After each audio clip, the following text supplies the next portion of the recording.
കൂടുതൽ വാർത്തകളും വീഡിയോകളും കാണാൻ ഈ ചാനൽ സബ്സ്ക്രൈബ് ചെയ്യുക. കൂടെ ബെൽ ബട്ടൺ അമർത്തുക. ജ്യോതിഷ പ്രോഗ്രാമിലേക്ക് സ്വാഗതം ചെയ്യുന്നു. ഞാൻ ഇന്ന് പറയുന്ന ജ്യോതിഷ വിഷയം ആദ്യമായി പെൺകുട്ടികൾ ഋതുമതിയാകുമ്പോൾ വരുന്ന ഫലമാണ്.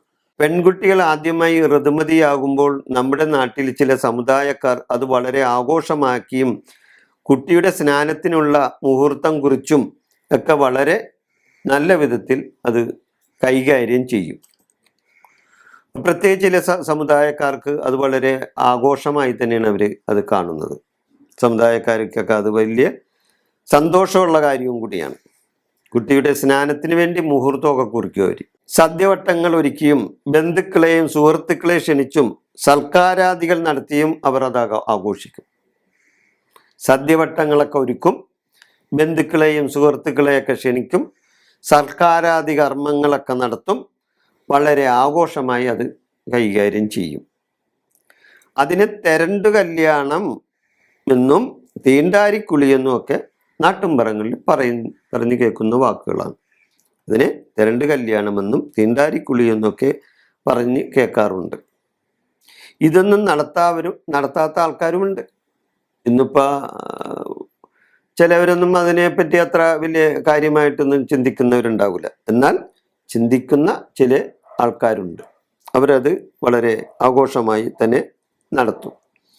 മുത്തശ്ശിമാർക്കും മുത്തച്ഛന്മാർക്കും ഇത് വളരെ സന്തോഷം നൽകുന്ന കാര്യമാണ്. ഒരു കുടുംബത്തിലെ മുത്തശ്ശിമാർക്കും മുത്തച്ഛന്മാർക്കും ഒക്കെ ഇത് വളരെ സന്തോഷം നൽകുന്ന ഒരു കാര്യമാണ്.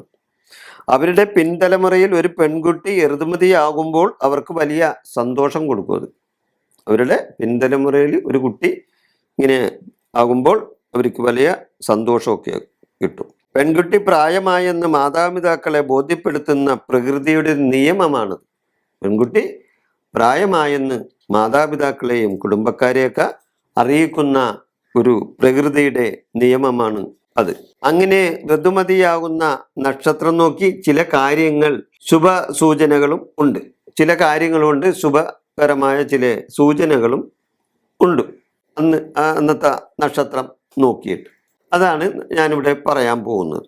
അത്തം, ചിത്തിര, ചോതി, വിശാഖം, അനിഴം, ഉത്രം, ഉത്രാടം, ഉത്രട്ടാതി, മൂലം, രേവതി, തിരുവോണം, അവിട്ടം, ചതയം, അശ്വതി, പൂയം, രോഹിണി, മകീരം ഈ നക്ഷത്രങ്ങളിൽ ഋതുമതിയായാൽ ഏറ്റവും ശുഭകരമാണ്. ഞാനൊന്നും കൂടി ആ നക്ഷത്രങ്ങൾ പറയാം. അത്തം, ചിത്തിര, ചോതി, വിശാഖം, അനിഴം, ഉത്രം, ഉത്രാടം, ഉത്രട്ടാതി, മൂലം, രേവതി, തിരുവോണം, അവിട്ടം, ചതയം, അശ്വതി, പൂയം, രോഹിണി, മകയിരം ഈ നക്ഷത്രങ്ങളിൽ ഋതുമതിയായാൽ ഏറ്റവും ശുഭകരമായ കാര്യമാണ്. ഈ 17 നക്ഷത്രങ്ങളും ഞാൻ ഈ പറഞ്ഞ 17 നക്ഷത്രങ്ങളും ഉത്തമമാണ്. ബാക്കി 10 നക്ഷത്രം ചീത്തയാണ് എന്നല്ല ഞാൻ പറഞ്ഞു വരുന്നത്. ബാക്കി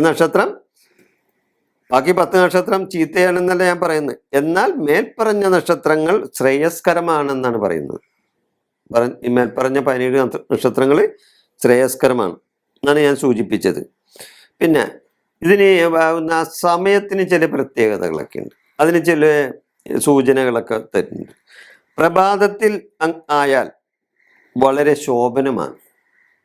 കുട്ടി പ്രഭാതത്തിൽ ഋതുമതിയായാൽ വളരെ ശോഭനമാണ്. ഉച്ചക്കാണെങ്കിലോ ധനധാന്യ സമൃദ്ധി ഉണ്ടാവും. ആ കുടുംബത്തിന് ധനധാന്യ സമൃദ്ധി ഉണ്ടാകും. പ്രഭാതത്തിലാണെങ്കിൽ ആ കുട്ടിക്ക് വളരെ ശോഭനമുണ്ടാവും. ഉച്ചയ്ക്ക് ശേഷമാണെങ്കിൽ അത് ശുഭമല്ല. ശേഷം അങ്ങനെ വൈകുന്നേരമാണെങ്കിൽ ആ കുട്ടി സാധുശീലയായിരിക്കും. വൈകുന്നേരമാണെങ്കിൽ രാത്രിയിലും അതിനുശേഷം ചില ദോഷങ്ങൾ വന്നു ചേരാൻ ഇടയുണ്ട്. രാത്രിയിലും അതിനുശേഷമൊക്കെ ആണെങ്കിൽ. അതുകൂടാതെ ആഴ്ചകൾ, ഞായറാഴ്ച ഋതുമതിയായാൽ വ്യാധിയും വൈദവ്യവും ആ കുട്ടിക്ക് വന്നു ചേരാം.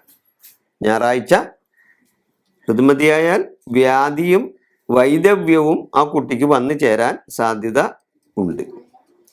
തിങ്കളാഴ്ചയാണെങ്കിൽ ഭർത്താവിനോട് സ്നേഹമുള്ള കുട്ടിയായിരിക്കും. ഭയഭക്തിയും ആ കുട്ടിക്കുണ്ടാകും. തിങ്കളാഴ്ച ഋതുമതിയായ.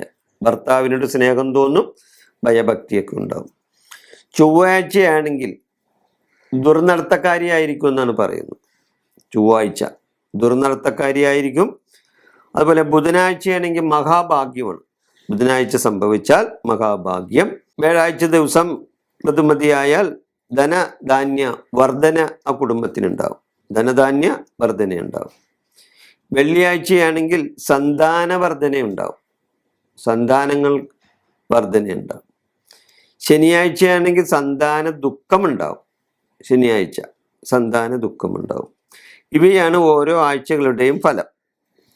ആ സമയത്തെ ലഗ്നരാശി നോക്കി രാശ്യാധിപന് പ്രീതികരമായ വഴിപാടുകൾ നടത്തിയാൽ ദോഷത്തിൽ നിന്നും നമുക്ക് മുക്തി നേടാം. ആ സമയത്തെ ലഗ്നരാശി നോക്കണം. ലഗ്നരാശി നോക്കി ആ ലഗ്നരാശിയുടെ അധിപന് പ്രീതികരമായ വഴിപാടുകൾ നടത്തിയാൽ ദോഷത്തിൽ നിന്നും നമുക്ക് മുക്തി നേടാം. ഈ ജ്യോതിഷ വിഷയം ഞാനിവിടെ അവസാനിപ്പിക്കുകയാണ്. നിങ്ങൾക്കെൻ്റെ നന്ദി, നമസ്കാരം.